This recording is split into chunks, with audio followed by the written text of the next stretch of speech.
Chapter 6. A Singular Felony. I went to the window. I drew up the blind. Unlatching the sash, I threw it open, and clad, or rather unclad, as I was, I clambered through it into the open air. I was not only incapable of resistance, I was incapable of distinctly formulating the desire to offer resistance. Some compelling influence moved me hither and hither with completest disregard of whether I would or would not. And yet, when I found myself without, I was conscious of a sense of exultation at having escaped from the miasmic atmosphere of that room of unholy memories. And a faint hope began to dawn within my bosom that, as I increased the distance between myself and it, I might shake off something of the nightmare helplessness which numbed and tortured me. I lingered for a moment by the window, stepped over the short dividing wall into the street, and then again I lingered. My condition was one of dual personality. While physically I was bound, mentally, to a considerable extent, I was free. But this measure of freedom on my mental side made my plight no better. For among other things, I realized what a ridiculous figure I must be cutting, barefooted and bareheaded, abroad at such an hour of the night, in such a boisterous breeze.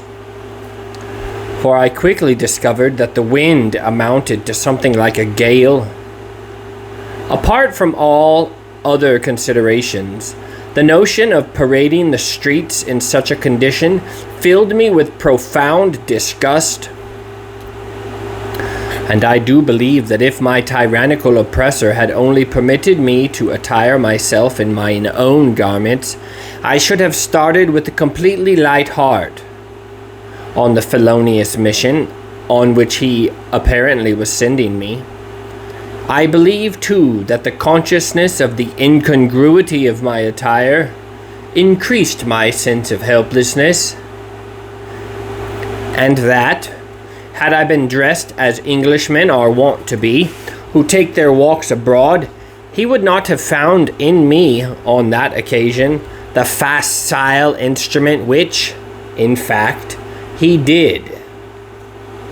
There was a moment in which the gravelled pathway first made itself known to my naked feet, and the cutting wind to my naked flesh, when I think it possible that, had I gritted my teeth and strained my every nerve, I might have shaken myself free from the bonds which shackled me, and bade defiance to the ancient sinner who, for all I knew, was peeping at me through the window. But so depressed was I by the knowledge of the ridiculous appearance I presented that, before I could take advantage of it, the moment passed, not to return again that night. I did catch, as it were, at its fringe, as it was flying past me, making a hurried movement to one side, the first I had made, of my own initiative, for hours. But it was too late. My tormentor, as if, though unseen, he saw, tightened his grip. I was whirled around and sped hastily onwards in a direction in which I certainly had no desire of traveling.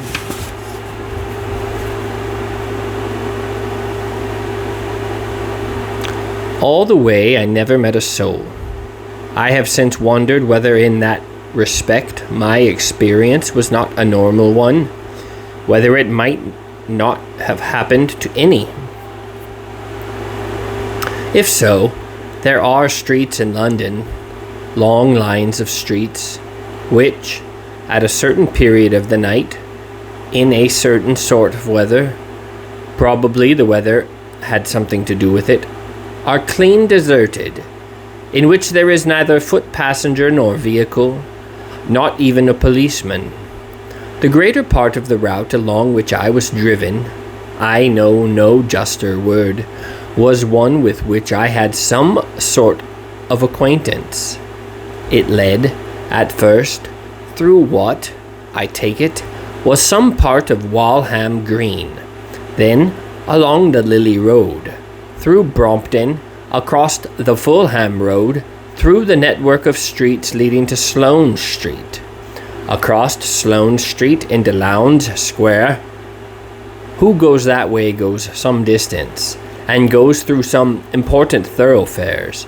Yet not a creature did I see, nor, I imagine, was there a creature who saw me. As I crossed Sloane Street, I fancied that I heard the distant rumbling of a vehicle along the Knightsbridge Road, but that was the only sound I heard. It is painful even to recollect the plight in which I was when I stopped.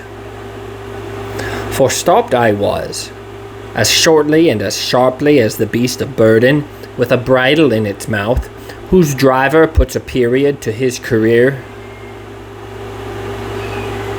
I was wet. Intermittent gusts of rain were borne on the scurrying wind. In spite of the pace at which I had brought, I was chilled to the bone, and, worst of all, my mud-stained feet, all cut and bleeding, were so painful, for, unfortunately, I was still susceptible enough to pain, that it was agony to have them come into contact with the cold and the slime of this hard, unyielding pavement. I had been stopped on the opposite side of the square, that nearest to the hospital, in front of a house which struck me as being somewhat smaller than the rest. It was a house with a portico. About the pillars of this portico was trellis work, and on the trellis work was trained some climbing plant. As I stood, shivering, wondering what would happen next, some strange impulse mastered me, and immediately, to my own unbounded amazement, I found myself scrambling up the trellis towards the veranda above. I am no gymnast, either by nature or by education. I doubt whether, previously, I had ever attempted to climb anything more difficult than a stepladder. The result was that, though the impulse might be given me, the skill could not, and I had only ascended a yard or so when, losing my footing, I came slithering down upon my back. Bruised and shaken though I was not allowed to inquire into my injuries. In a moment I was on my feet again, and again I was impelled to climb, only, however, again to come to grief. This time, the demon, or whatever it was, that had entered into me, seeming to appreciate the impossibility of getting me to the top of that veranda, directed me to try another way. I mounted the steps leading to the front door, got onto the low parapet which was at one side, thence on to the sill of the adjacent window. Had I slipped then, I should have fallen a sheer descent of at least 20 feet to the bottom of the deep area down below. But the sill was broad, and, if it is proper to use such language in connection with the transaction of the sort I was engaged, fortune favored me. I did not fall. In my clenched fist I had a stone. With this I struck the pane of glass as with a hammer. Through the hole which resulted I could just insert my hand and reach the latch within. In another minute the sash was raised and I was in the house. I had committed burglary. As I look back and reflect upon the audacity of the whole proceeding, even now I tremble. Hapless slave of another's will, although in very truth I was, I cannot repeat too often that I realized to the full just what it was I was being compelled to do, a fact which was very far from rendering my situation less distressful, and every detail of my involuntary actions was projected upon my brain in a series of pictures, whose clear-cut outlines, so long as memory endures, will never fade. Certainly, no professional burglar, nor, indeed, any creature in his senses, would have ventured to emulate my surprising rashness. The process of smashing the pane of glass, it was plate glass, was anything but a noiseless one. There was, first, the blow itself, then the shivering of the glass, then the clattering of fragments into the area beneath. One would have thought that the whole thing would have made din enough to have roused the 7 sleepers, but here again the weather was on my side. About that time the wind was howling wildly. It came shrieking across the square. It is possible that the tumult which it made deadened all other sounds. Anyhow, as I stood within the room which I had violated, listening for signs of someone being on the alert, I could hear nothing. Within the house there seemed to be the silence of the grave. I drew down the window and made for the door. It proved by no means easy to find.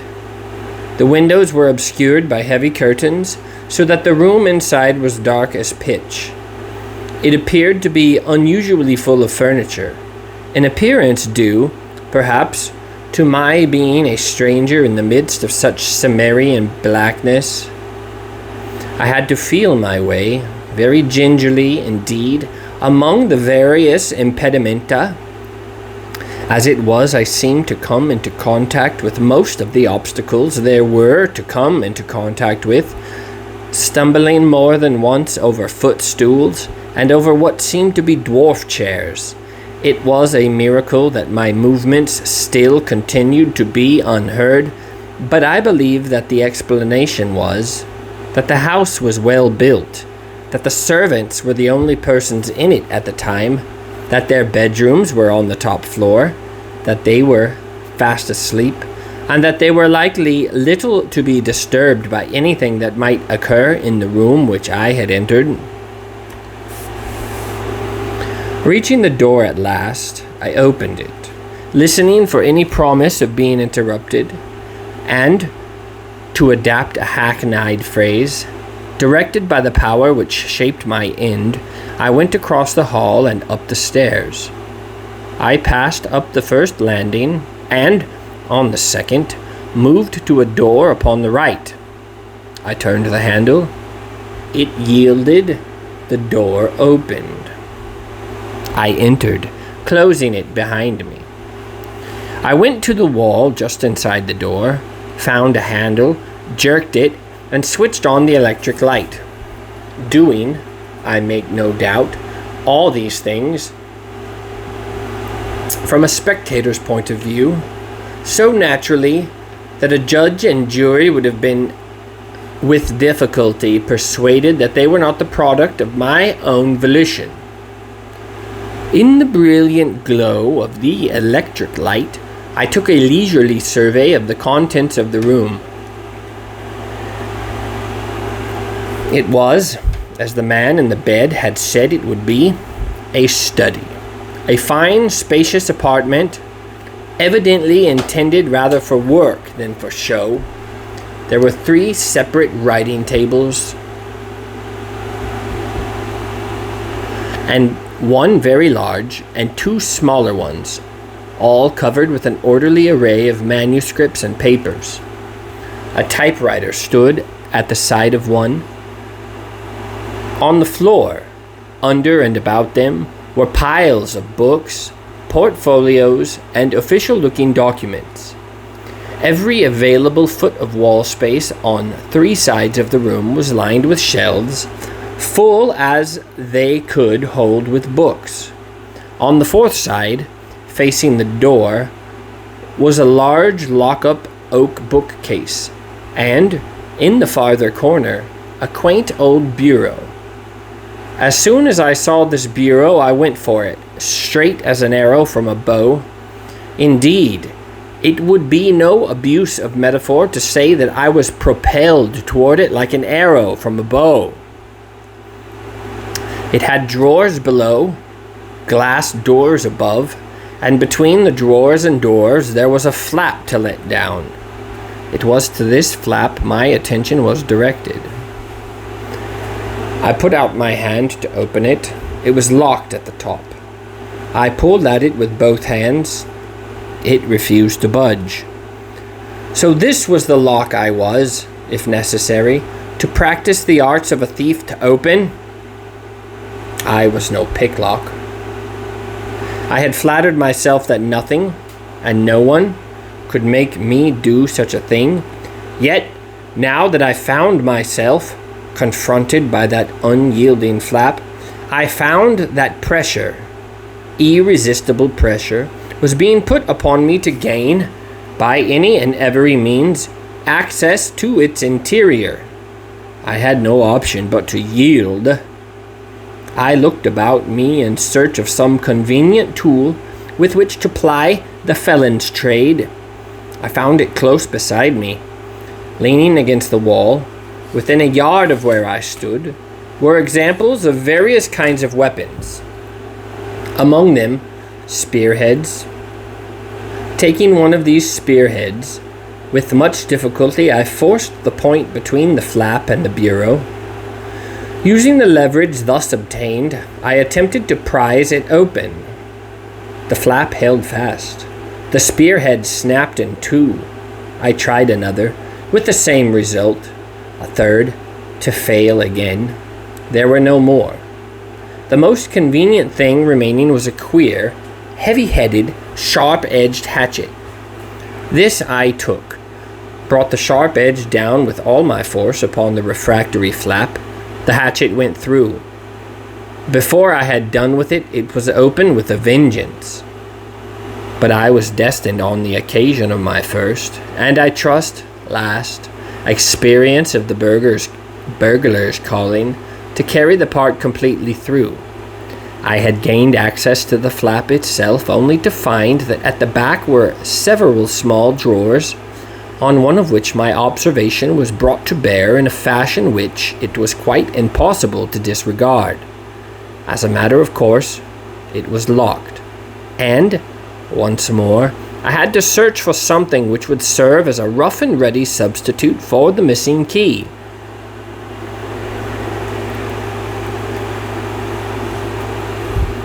There was nothing at all suitable among the weapons.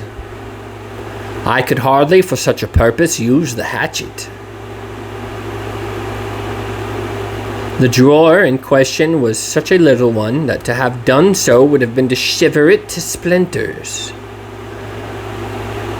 On the mantel shelf, in an open leather case, were a pair of revolvers. Statesmen, nowadays, sometimes stand in actual peril of their lives.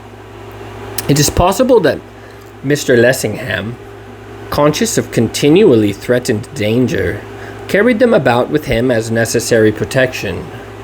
They were serviceable weapons, large and somewhat weighty, of the type which, I believe, upon occasion the police are armed.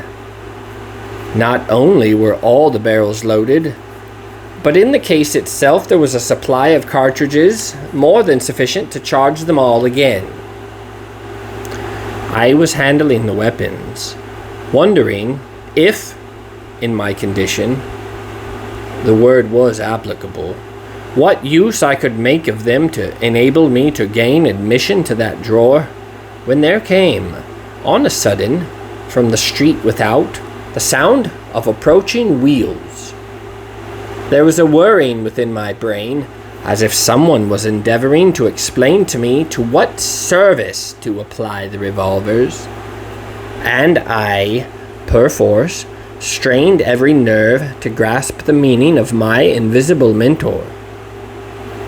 While I did so, the wheels drew rapidly nearer, and, just as I was expecting them to go whirling by, stopped in front of the house. My heart leapt in my bosom. In a convulsion of frantic terror, again, during the passage of one frenzied moment, I all but burst the bounds that held me, and fled, haphazard, from the imminent peril. But the bonds were stronger than I.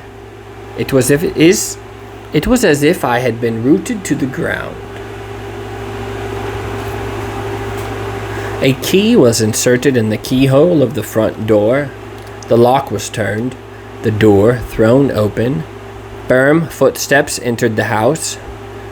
If I could, I would not have stood upon the order of my going, but gone at once, anywhere, anyhow. But at that moment, my comings and goings were not matters in which I was consulted. Panic, fear raging within. Outwardly, I was as calm as possible, and stood, turning the revolvers over and over, asking myself what it could be that I was intended to do with them. All at once it came to me in an illuminating flash. I was to fire at the lock of the drawer and blow it open. A madder scheme it would have been impossible to hit upon. The servants had slept through a good deal, but they would hardly sleep through the discharge of a revolver in a room below them, not to speak of the person who had just entered the premises, and whose footsteps were already audible as he came up the stairs. I struggled to make a dumb protest against the insensate folly which was hurrying me to infallible destruction, without success. For me there was only obedience. With a revolver in either hand, I marched towards the bureau as unconcernedly as if I would not have given my life to have escaped the denouement which I needed, but a slight modicum of common sense to be aware was close at hand. I placed the muzzle of one of the revolvers against the keyhole of the drawer to which my unseen guide had previously directed me, and pulled the trigger. The lock was shattered. The contents of the drawer were at my mercy. I snatched up a bundle of letters, about which a pink ribbon was wrapped. Startled by a noise behind me, immediately following the report of the pistol, I glanced over my shoulder. The room door was open, and Mr. Lessingham was standing with the handle in his hand.